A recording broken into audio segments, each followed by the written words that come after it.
Hello and welcome to Flame On. I am Brian. I am here for our every Monday Rainbow Spotlight interview series with queer and allied creators that we love and want to share the word about. I'm here with my dear co-host BJ, who is doing something with the camera. I don't know what he's doing. I'm always adjusting stuff last minute. You did great though.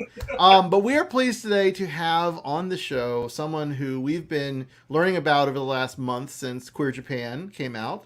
The director and writer, co-writer, and editor. Gosh, what did you not do on this documentary? Graham Kolbeins, welcome.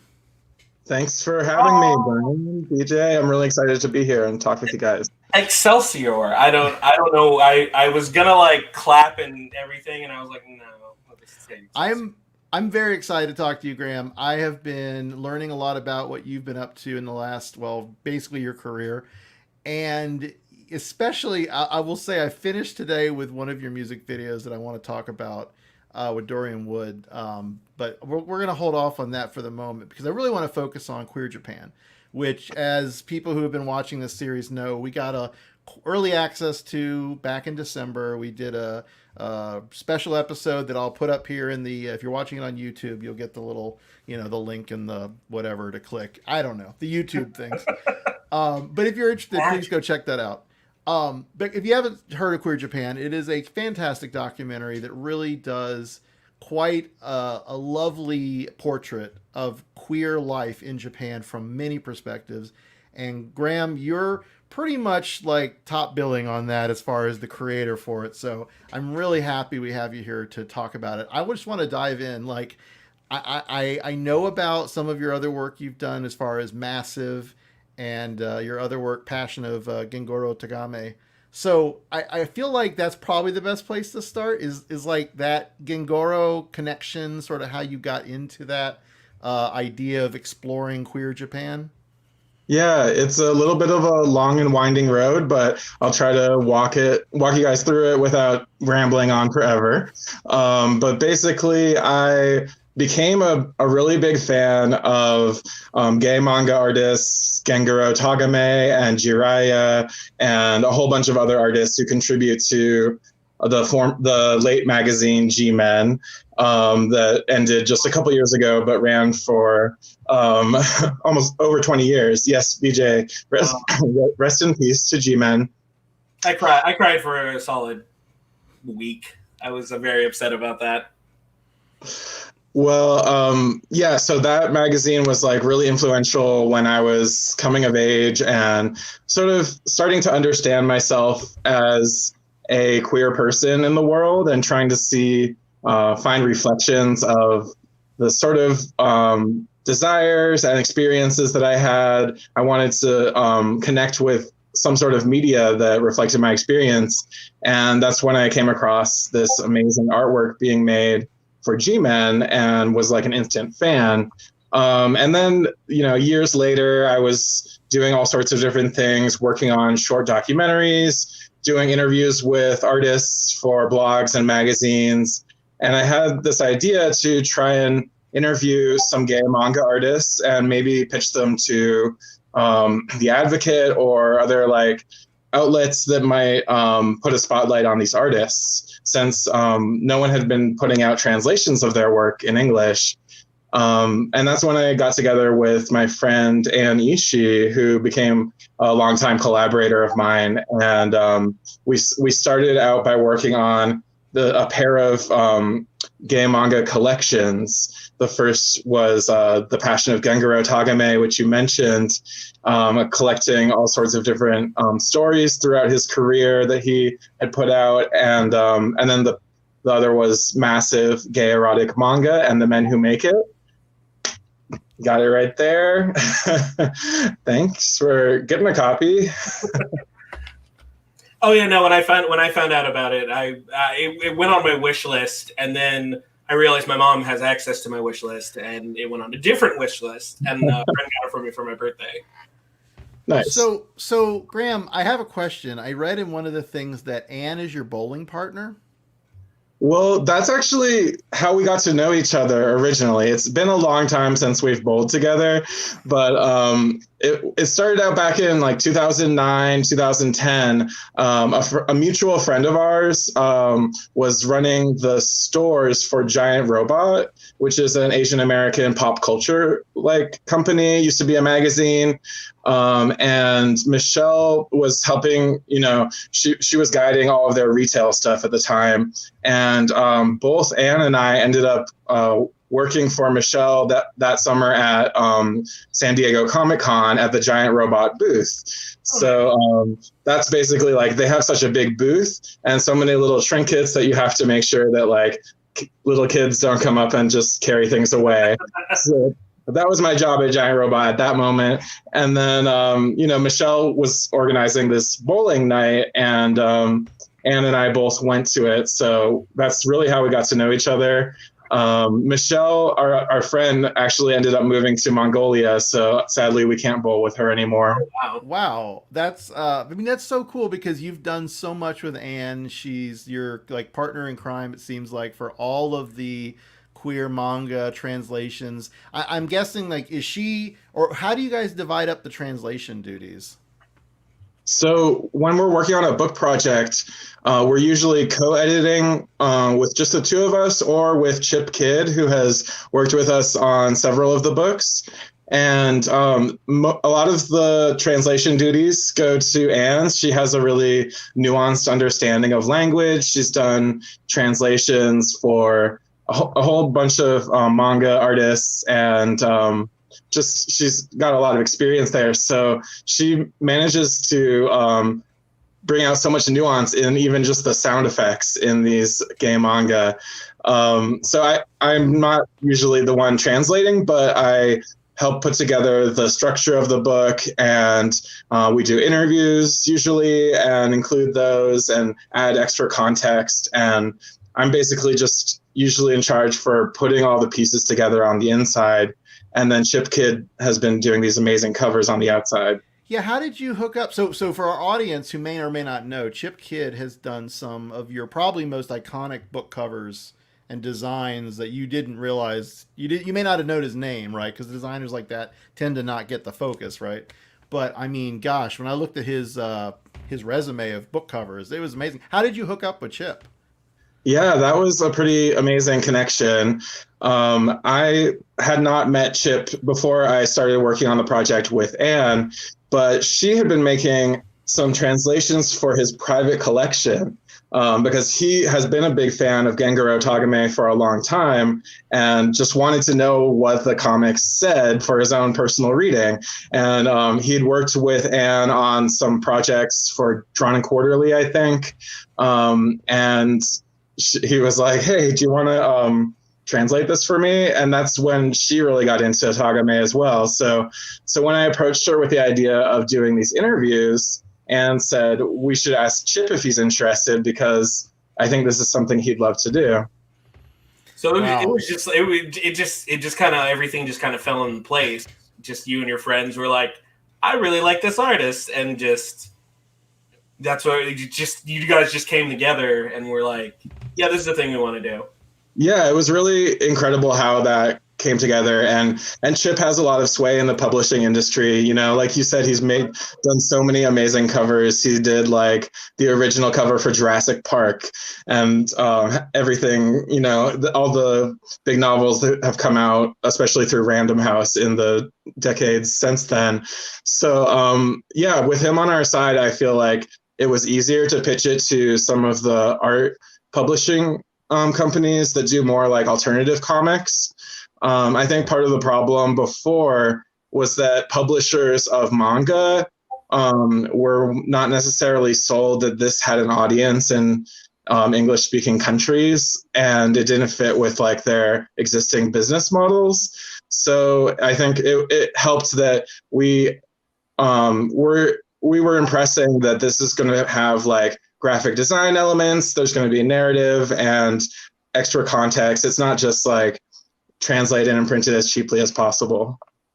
Well, and you had a whole, actually, I think Anne wrote this in the massive intro, where like there was so much bootleg. It's kind of like the Tom of Finland story all over, right? There's so much bootleg of his work, like Gengoroh's had, just people downloading Gmin or scanning it and then doing their own translations, but then not paying the creators.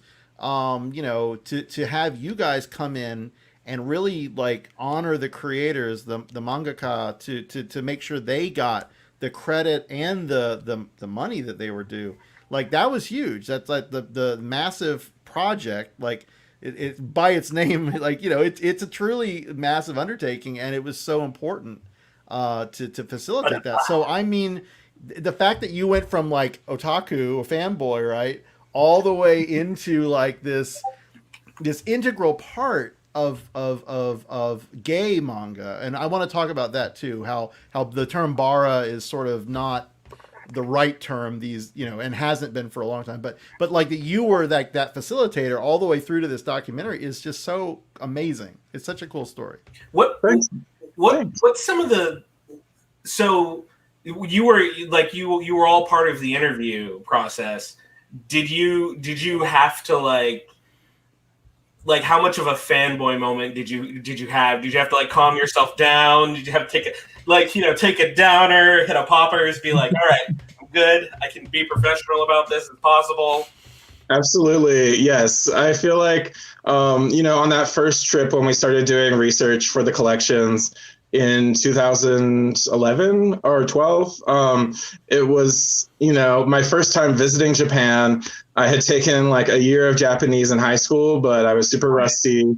And I was mostly just sitting like smiling in the corner while Anne carried the conversations.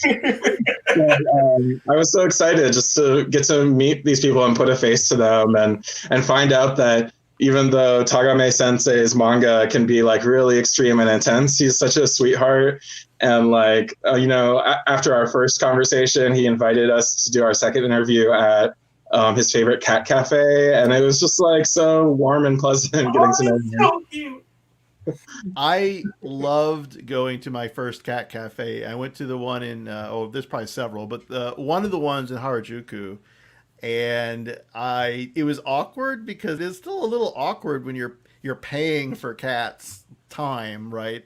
And they're so like a little shady, and that all they really know they want is the treats that you have to buy, and that's how you get the but it's still an amazing atmosphere, and I'm so glad that they have this in the States. That's so awesome. I want to come back to the bara thing, because this is news to me. I have said for a long time bara, all this stuff, because I didn't know that term has not been really in use. In fact, it was kind of offensive in Japanese, in gay Japanese culture, because it meant like the equivalent of pansy to the Western audience, So, tell me about the process of learning the terminology. And if you have not seen Queer Japan, one of the things that we talked about it on our show that we did previously about this, you do a great job of putting up text as needed to really explain terms that really, I think, helped. I mean, as a student of Japanese myself, I learned so much.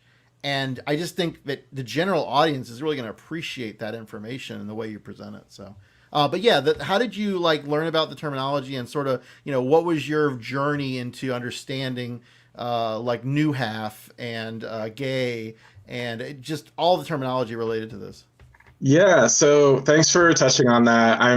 I feel like I'm a language nerd, and I'm always really interested in the way that words create meaning and change over time, and the way that we adopt different labels in different situations and in different places. So I wanted to dig into that in the film and bring language to the forefront, because I feel like there is a lot that gets lost in translation if you just do a direct translation of a word that has nuances that English speakers might not get from a single translation that's not calling out to be noticed. So we put these footnotes in and tried to engage with how these terms are similar or different, and the gray areas that they have from terms that the audience might be familiar with. And bara is a great example of a term that has a complex history that is multinational. And I think if you look at the two terms bara and gay, gay and then gay like GEI, the transliteration in Japanese. Both of those words have like continually passed back and forth between Japanese and English speaking contexts and changed in different ways. So let's start with bara. It began as a floral euphemism for, effeminate gay men, kind of like pansy. It really just means rose. And it was used, in the first half of the 20th century as a joking way to talk about these like delicate flowers of men, they're roses. But then in the 60s and 70s, it was reappropriated by some gay communities and artists in the Japanese context. So Yukio Mishima, he posed for this erotic, amazing like photo series of himself with like flowers and swords. And then there's this great movie called Funeral Parade of Roses, and it is all about the inner workings of a gay bar, GEI bar in Shinjuku Nichome. And so gay actually became a popular word in the Japanese vocabulary in the 1950s, right after World War II, because of occupying U.S. and coalition forces. The terminology that had really just evolved passed over, and people were starting to use the term gay boy and gay bar, but it had a very specific context in Japanese, often referring to people who do female presenting performance or drag or almost like trans expressions, but there was a lot of gray area to it. And you see that in Funeral Parade of Roses, because like the queens who work at the bar are called gay and the macho homosexuals are called homos. And then that's all changed. And in the case of bara, it sort of got picked up on English language message boards when people saw that this magazine, Barazoku, Rose Tribe, that had come out in the 70s, they were the first to actually print Gengoroh Tagame's manga. And so people saw that word bara and thought it was the genre, but it was actually just this sort of antiquated magazine title. And now it's like considered passé to use bara in slang in Japanese. So when I first arrived to work on those two collections, I was calling it bara because that's all I had known from the internet. And I sat down with Tagame sensei, and he was just like, we don't use that word here. And we got like a lot of blank stares. And he was just like, yeah, that was like a term, but now we have other terms, and we're saying gay because it has like a political meaning and it's important for gay rights to be recognized. So I was like, okay, I did not know that was how it was seen, but since it had been just like bootlegged through these message boards, that's all I had. That was my frame of reference. Well, and that was, I talked about that in our interview, is when you brought up the blurb for Okama, I was like, oh no, that's a slur, because I was like, Brian's actually studying Japanese and I'm like watching a lot of anime. So like, that's really like my nightmare scenario, is to like go somewhere where nobody can translate for me and nobody can tell me what I'm doing culturally wrong. And finding out the word Okama was a slur, I was like, oh no, because there's a whole character reference in One Piece that is kind of doing that sort of reclaiming thing, and he sings a song called "O Come Away, O Come My Way," and I'm like, oh, okay, that's cute. But then, like, finding out that it was a slur and that's what the character's actually doing completely changed everything in regards to that character. And I was like, I really need to sit down and actually like sit in on one of Brian's like Japanese lessons, because I was like, I mean, I'm just saying, you're more than welcome. Before, I slip up, and you going through that same scenario. I was like, the beautiful thing about and Graham, please tell me if this was your experience. My experience with meeting, when I was in Japan and hanging out at gay bars and just talking to people, they're going to be very forgiving, especially in those queer spaces, of your being a foreigner, gaigokujin. Like you are going to get a pass for many things, not everything, but many things. That's not a license to be rude. It's not a license to be inconsiderate. That is above all else. You don't want to, you want to be the nicest version of yourself you can be. But yeah, I think striving to like know a few words or be able to communicate even in a small way is always taken, like, people receive that well in Japan because so many foreigners never bother to learn anything about the language. So when you can ask questions, I think people will usually answer you with an open heart. But Okama, like a lot of slurs and slang terms, it can be used in a friendly way. You can hear it in gay bars, like the way that people call each other, whatever word that might get you demonetized that I won't say right now. Are we monetized? Are we making money? I don't know. Yet. Well, so I love this talk about Japan. This is obviously something near and dear to my heart. As you can see my shirt, I'm guessing you made it to the Eagle at some point, right?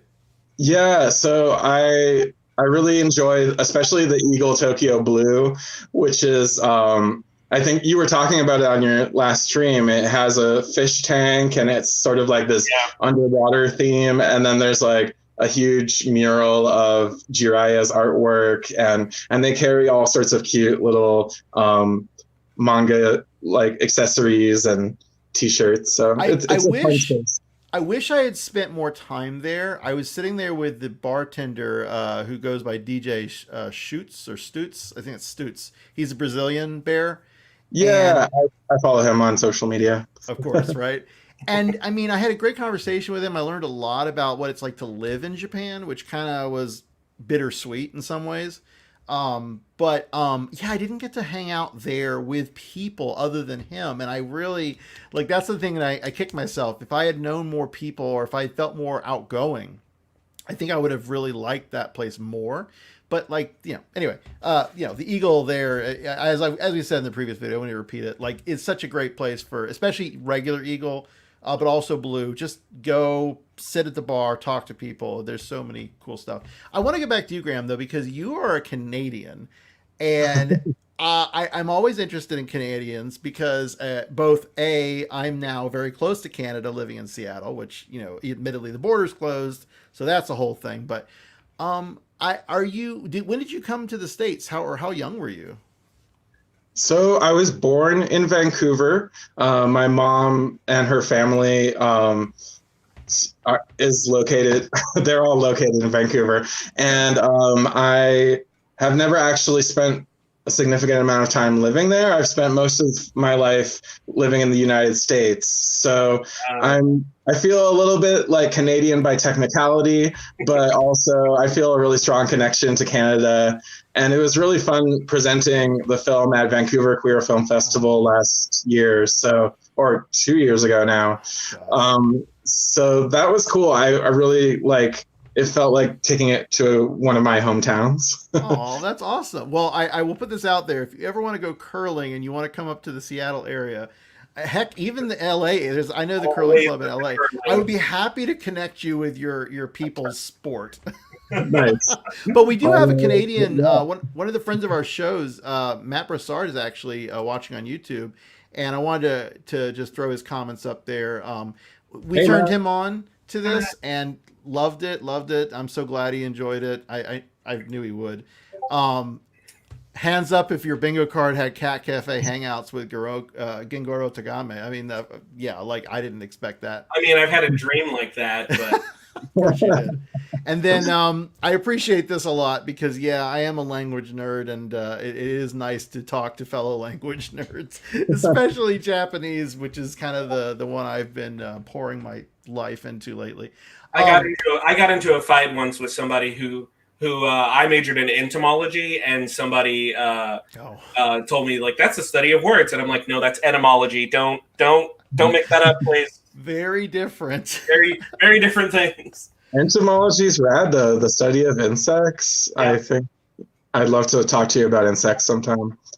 So, well, and this reminds me, Graham, you're a big fan of the desert, right? Yeah, I've been living outside of Joshua Tree National Park for the last 6 months, but it's been a place that I've held dear for a really long time, and I've wanted to live here for years. So the timing just kind of worked out. A friend had a space come up right after the pandemic hit, so I've been sort of chilling here and loving my hermit life in the desert. So I mean, I'm jumping around a little bit because I do want to come back to Queer Japan, but you've done this series that I'm guessing you might have shot out there called Stretching.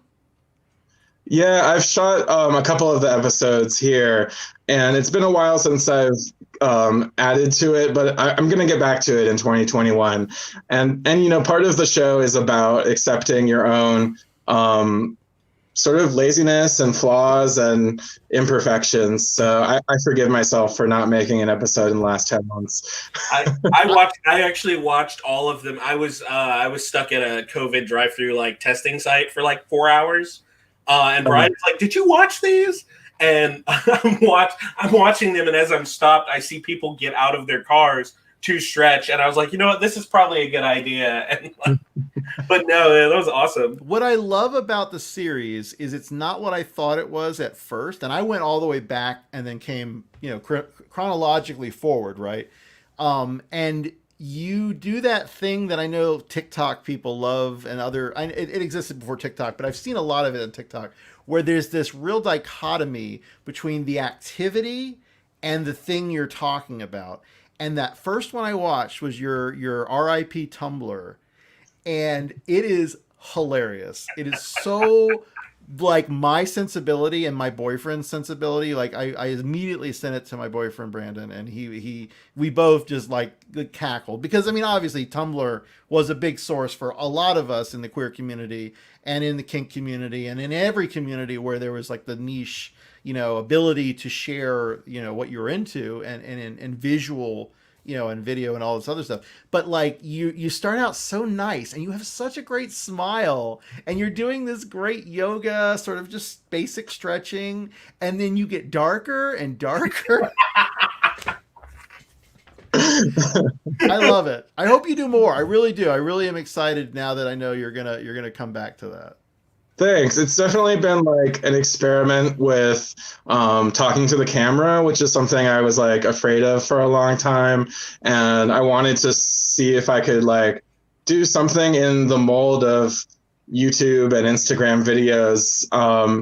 And also I realize and recognize that, you know, I do get a lot of likes when I take my shirt off. So why not like take my shirt off and then talk about like things that are important to me and on my mind so people listen. I love that you talk about the fears of technology, body positivity, and kink inclusivity of all kinds, but especially body, you know, minority or marginalized communities. And you show off your beautiful like body is so awesome and so positive, and you do it with a smile, and that's so important. It's something I have to remind myself, because I have the worst RBF. Everybody thinks I'm always mad, and it's like no, I just don't remember to smile. Actually, I call it teacher face, because I feel like at a moment's notice, Brian's ready to teach somebody something. You don't know what it is. Some people are into that, though. I don't know. It works for some. It doesn't work. But I mean, I like that, Graham, like your smile is so consistent. And I don't know if that's a conscious thing or that's just your RBF, but oh my God, it is. Is that something you have was that part of you getting used to the camera? Is you smiling? Well, I feel like I have a sort of weird childhood relationship with the camera, since I was doing child acting from like 3 to 6. Oh, wow. So I was in like a Bounty paper towels commercial and other stuff like that. So I was trained from a really early age to just like communicate with lenses in a telegenic way, but like now it's just part of the way I operate when a camera comes out. You're like, that is I know children that have not acted, but that's just their parents have trained them, and it's I mean it's a horrible thing, I think, to think about people having to go through, but it's a great end product. I mean, you may have other emotional scars, but at least you smile. Well, my cousin, she was on a Nickelodeon show, Gullah Gullah Island, and she left that whole part of her life behind when she was kind of done with it. And her parents were like super supportive and everything, but like now, whenever they take out cameras to take pictures of her daughters, she's like very like, well, the lighting's not quite right and all this, and her husband has to be like, honey, you're fine, it looks great. Yeah, it's like double intense for me because I'm also a filmmaker, and I'm like constantly thinking about framing and like whether things look good, so it takes like an hour for me to take a selfie. But well, I will say, having been on your Instagram, and that's, you know, how I reached out to you, like you've done a great job of that, and your Instagram is just it's so much light. And, you know, I really, in this time especially, that's so important to have that light, but not like just fluff. It's not just that, but it's still positive and bright, and it's got substance. It's attractive. Let's just say that. Well, thank you. I'm really glad that you enjoy it. I do want to come back to Japan, just because I have a few more notes and a few more questions, and I want to talk about your short films, because that was what I was finishing up today learning about, and there's some amazing stuff I want to tell everybody about. But with the Queer Japan documentary, one of the things we talked about, and I want you to talk about, is you didn't just find like, you know, gay, you know, you found lesbian, but you also found and you know, drag and all these different things, but you found such great trans representation. And, you know, this was made a few years ago, right? This was shot in what, 2016? Yeah, most of it was 2016, So, and then there's some other bits from like the years around it. But I mean, the trans community has been there. This is not a new thing. But what I really love is, like, there were other things that I've, you know, talked about on this series. And we had Justin Hall, who you, I believe, know from San Francisco. I love Justin. I'm really excited for this documentary. Yeah. Oh, gosh, we can't wait. Like, that's a whole other thing. But we were talking about, you know, his No Straight Lines anthology, and how one of his regrets is he didn't have a more trans representation of comics. So you know, how did you find trans representation in Japan, and how did you decide to sort of focus on that? I mean, you had Tomato Hatakeno and is it Junko Mitsuhashi, among others, you know, and then I forgot what's the bar that had the trans men dancers? Grammy Tokyo. Oh yeah. Yes. So how did you find that, and how did you kind of explore that scene, and what were sort of your guidelines, and how did you approach that? Yeah, I don't know. It was really important for us to have good trans representation in the film, and also just an expansive definition of queerness. Unfortunately, you know, there are a couple of really popular media properties with queer in the title that are just about gay men, or maybe like a few lesbians. But I think it's a term that has a lot more versatility than that. So I wanted to be as expansive as possible. And, you know, I'm still like wishing that we had been able to get an interview with an intersex person in Japan. There are a couple people in the film who are non-binary, but I would love to have had more of that. But I feel like we were really lucky to end up with the trans folk that did say yes to being in the film. And actually, I think Tomato was one of the first people that we got to meet. And I believe it was Tagame who introduced us to her. He has been friends with a lot of people in the community for decades.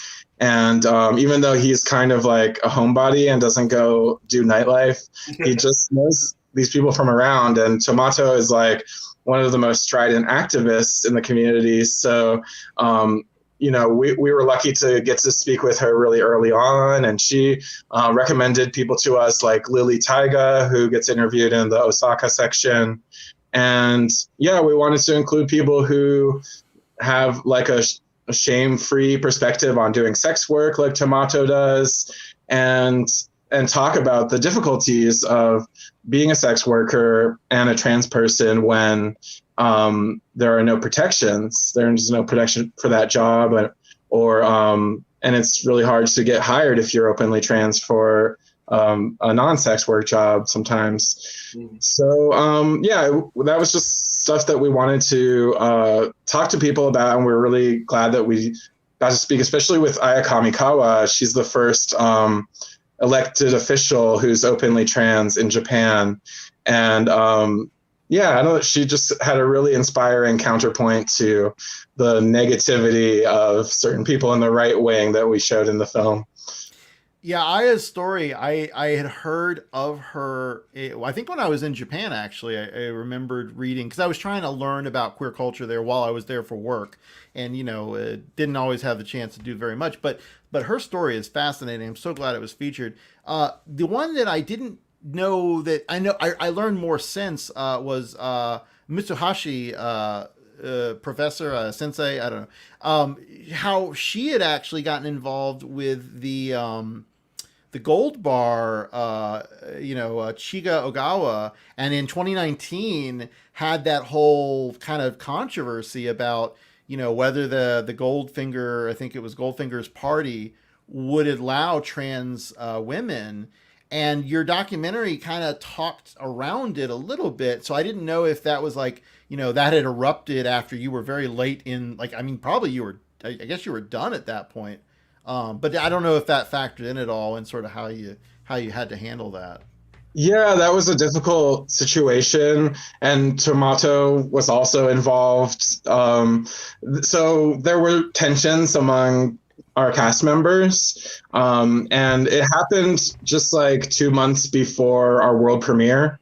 So it was kind of impossible to include new content about that in the film. I did shoot an interview with the trans woman who was denied access to Goldfinger, and she actually started her own queer positive party afterwards called Wife, and it's like super inclusive space. So I want to turn that into a short documentary, and haven't had time to figure it out yet, unfortunately, but it's a really important conversation. Chiga didn't want to be interviewed about it. She doesn't really want to talk about it more in the press since it was like a whole big thing.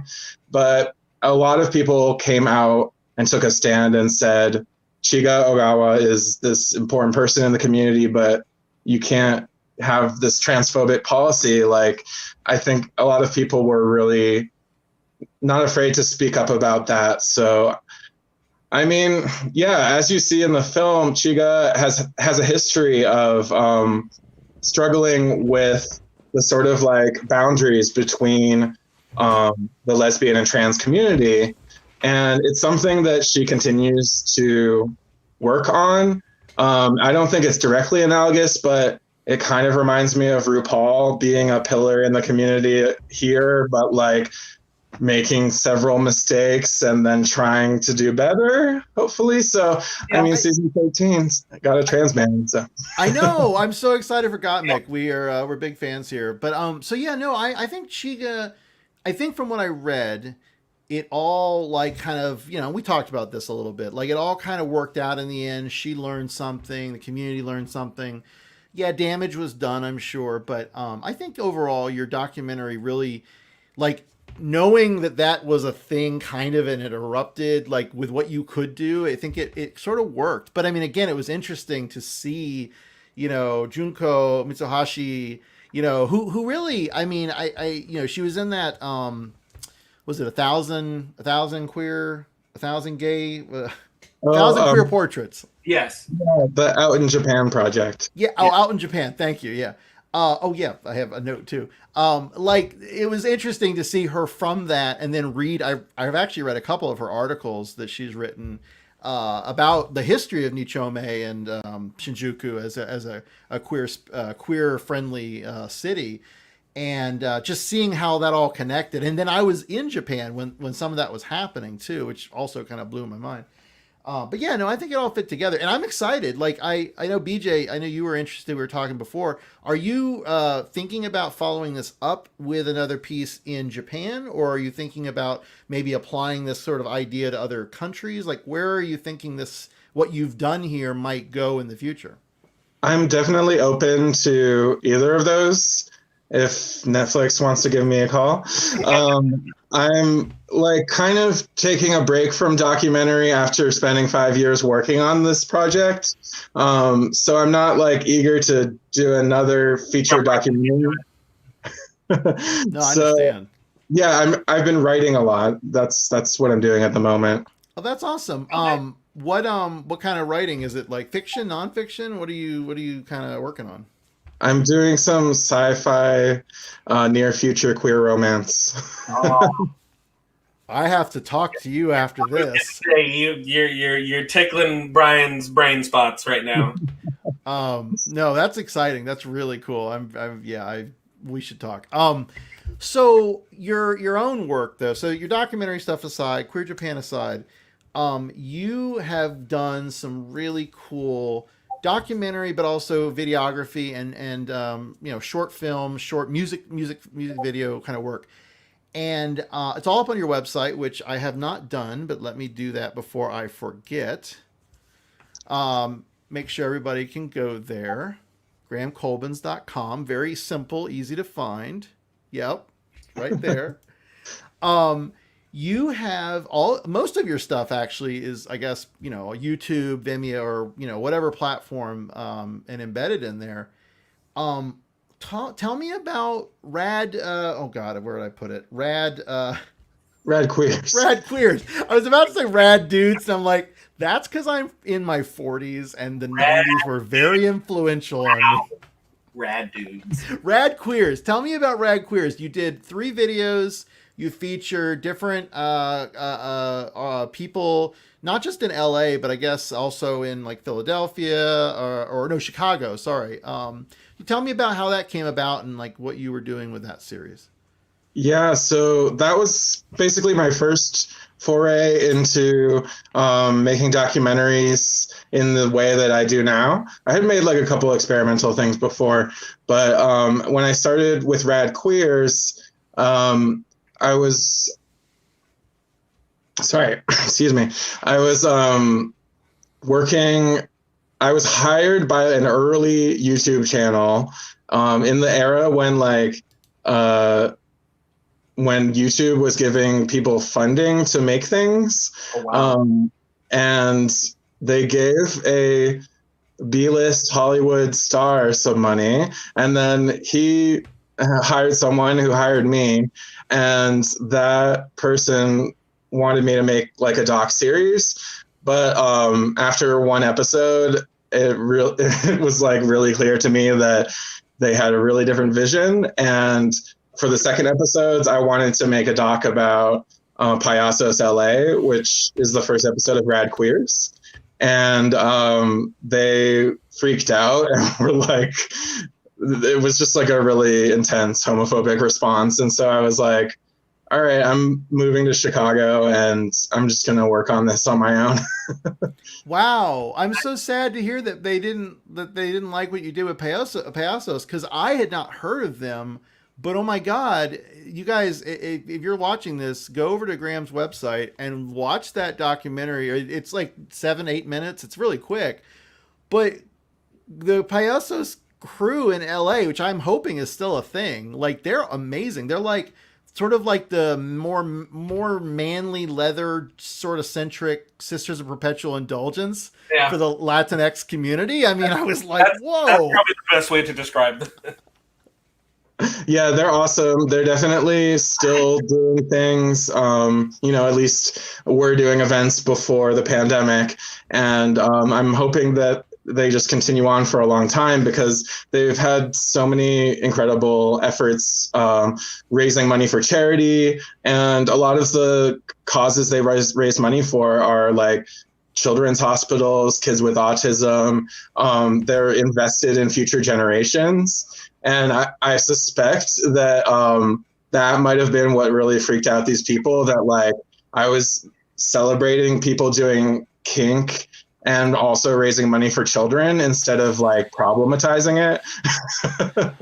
Wow. Yeah, I could see people's whatever of that, but I mean that's they're missing the forest for the trees, right?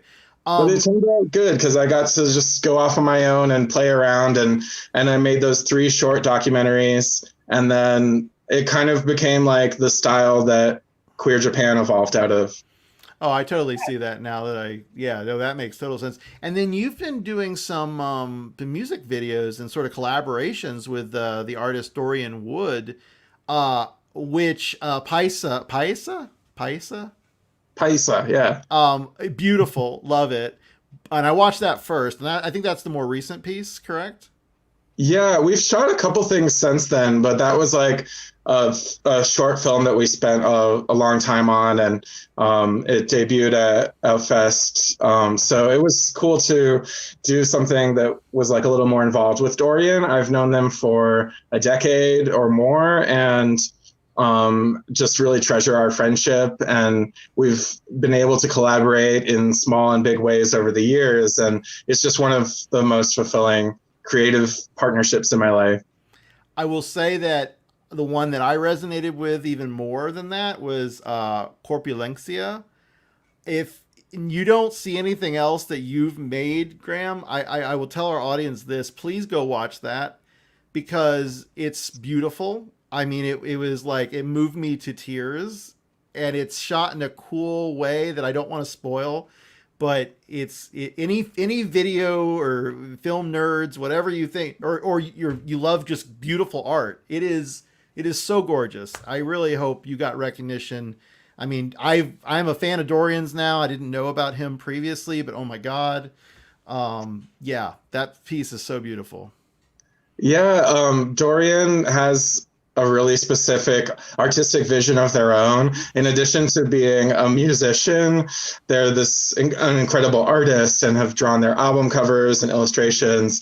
And they just had this, they often come to me with like a specific idea, and then I'm working with them to figure out how to execute it. So for Corpulencia, Dorian was insistent that it be one take. And I was like, are you sure? Can't we just have like a couple of takes and pretend it's one? But a little bit of it ended up I couldn't believe. Technically, I mean, again, when you guys watch this, you'll understand. It's such an impossible, and the fact that was one take is remarkable. Thanks. Yeah. Oh, so good. Working with Dorian. So, and they go by they, them. Is that their pronouns? Yeah, that's correct. Okay. So I apologize. I said, whatever. So with the only other thing I want to make sure we throw in there, because I know we have a lot of Drag Race fans, is you've done some work for World of Wonder. And I would just like to know what your experience was like with working with World of Wonder, and if you have any interesting anecdotes about doing their videography.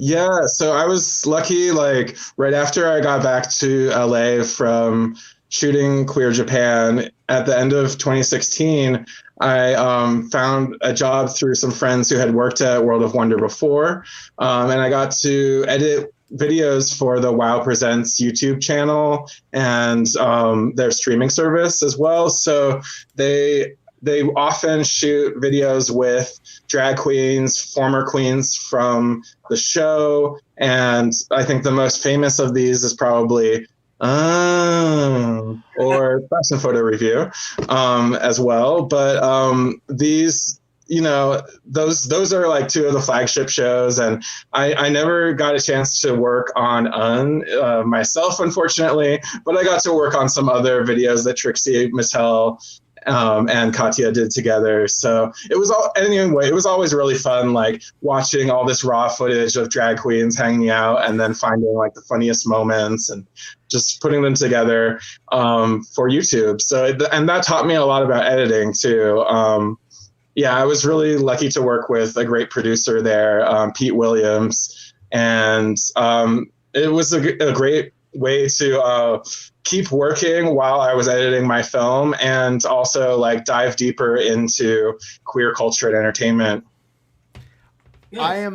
I'm hopeful that people appreciate the job that an editor has to do on those projects, because having worked with some drag queens now, knowing a few, like, they're so all over the place that I can only imagine it's like needles in a haystack. Though I'm sure there's a lot of good needles, it's still so much to go through all of the footage and then like craft what you get. Yeah, that's why I really wanted to shout out Pete, because like he's down there in the basement filming the queens on a green screen like all day long. Oh. And he's like a cat herder for drag queens, and just knows how to like keep them on track and get the moments he needs for the edit. So you can sometimes hear his voice backstage on when he's talking to them off screen. Okay, Yeah, that's good to know. I was just watching the transformations with Jane St. James, and the editor, or they talk about the editor, and then the person doing the videography was very present in the narrative, and I'm like, God, because anytime you don't know that they're there, and they voice something, it's like, what? So Queer Japan, which I meant to put this up, because of course I think this right now is like the thing that I hope people are resonating with. From what I've seen and heard and just read in other sources, it seems like the word is getting out pretty well. I don't know if I'm hoping you're getting a lot of that back. I mean, it's been very well received across the board. I mean, I've been assaulting people with the link myself, so. Sorry? I've been assaulting people with the link. Thanks for sharing the word. Middle of the conversation, I'm just like, hey, have you seen this movie? Yeah, no, I mean, we push weird. I mean, it's not even weird shit, but we like to push stuff that people may not encounter. But are you getting like good recognition for it, especially with the pandemic? I know it's not probably the release you would have wanted to, when it officially came out, like to be kind of stuck. Yeah, I was really excited to work with Altered Innocence, which is the North American distributor. And they've done a really good job of actually getting a lot of these obscure queer art house films that they put out showing in cinemas. And so we were planning to do a theatrical release in summer 2020, but that got delayed. And then eventually it was just like, do we want to release this a year from now, or just embrace the virtual cinema world we live in? And I think it's been really nice to actually allow people to see it from their homes, and also support theaters through the theatrical at home platform. Yeah, it's an interesting time in the world of theater because of the pandemic. In some ways it may be evolutionary, in some ways it may be not great. So I'm glad that this is available. Yeah. I'm glad this is available so far. And I mean, we've shared obviously, but if you go to queerjapan.com, you can see all the platforms you can download it on. And it's a very reasonable price for almost 2 hours of great entertainment. I'm excited. I hope more people get to see it. I hope that you, again, getting good recognition for this work, because I know how much, from what I've read and talking to you, I know how much of your life you've poured into this. So. Thanks, Brian. Yeah, it's been really amazing to see like positive reviews and just hear good feedback from the audience and even our cast members when we first did the world premiere. So excellent. It's just, I can't have asked for a better reception for this film that it was a labor of love, and it wasn't made for a studio or anyone. It was just like a personal passion project. And I'm really glad we got to do it without being, fettered. Unfettered. I'm so glad, and yeah, I'm very excited about whatever you've got coming next. And when that is ready to be revealed to the world, I hope you will come back on our show and talk about it. I think you're a kindred spirit that I hope we can talk more nerdy Japan stuff at some point offline, because I feel like I've already learned so much from just reading what you've written about Queer Japan and seeing Queer Japan. So I really appreciate your time and being on Flame On. It means a lot to us to have someone like you out there in the world making great queer content and celebrating other queer content and people. Yeah. Thanks, Brian. Thanks, BJ. So And thank I you so also much. just wanted to mention that today they announced Blu-ray, which is coming out in early March. Oh, nice. So keep an eye out. Everyone who loves physical media is going to have some bonus content, including deleted scenes that I have to finish editing by this weekend. I also, and I'm excited because I do want to own this. I also wanted to give a shout out to your friend Terrell Davis, who I understand just passed away, and also, you know, if there's anything our community can do, I know there was some like GoFundMe type stuff to help with his medical expenses. If you want to talk briefly about like Terrell, like you know what he did, I don't want to. You knew him, you could talk to his legacy. Yeah, so I was really lucky to get to know and work with Terrell Davis when I was designing clothes for Massive Goods, which was what grew out of our anthologies. And Ishii and I started this brand together, and we were making T-shirts with Jiraiya and the brand opening ceremony. And we wanted to bring in other collaborators, and I had known Terrell just from social media, from his Tumblr. He was posting all this amazing 3D artwork, and some of it included like images of Jiraiya's work. So I knew he was a fan, and approached him about doing an official collaboration with Jiraiya. And they put together this amazing image that became one of our most popular shirts. And Terrell got to meet Jiraiya in 2015 when we did our tour with him. So that was a really special moment, and it was just like an honor and a privilege to meet this young artist who was doing amazing things. And he unfortunately passed away last week at 22. Had made this incredible amount of work, but it's just a staggering loss when someone dies that young. And yeah, I know he had a lot of fans and people who will miss him, so it's a hard day for that reason. Yeah, I wanted to make sure we mentioned his name and put up, you know, at least talked about him, because that is a tremendous loss for someone so young and to do such great work. I'm glad he got his work out. I'm glad he got to meet his heroes, and I'm glad his work is out there. So that's a great legacy for him, but still sad.